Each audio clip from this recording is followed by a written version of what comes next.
Drug-induced liver injuries are a significant concern in attrition of new drugs reaching phase 3 of clinical trials. These safety signals can be easily spotted with our clinical data review solution. The Hy's Law visual, ALT and DILI per subject visit, is divided into 4 quadrants. Normal or mildly elevated DILI or ALT. Elevated DILI. Elevated ALT or Temple's corollary. And Hy's quadrant, with elevated ALT and DILI, which points to potentially fatal drug-induced liver injuries.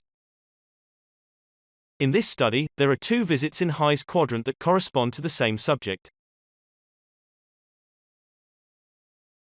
Their values of ALT and DILI moved from normal ranges to Hy's quadrant and back. There are also a few labs out of range. Let's see them in more detail. The kidney panel looks fine. But what about the liver panel? This subject's liver labs were clearly above normal levels, even before the start of the trial. An adverse event of hyperbilirubinemia was reported later. But this subject was in the placebo arm. Therefore, the adverse event was not related to the drug tested in the trial.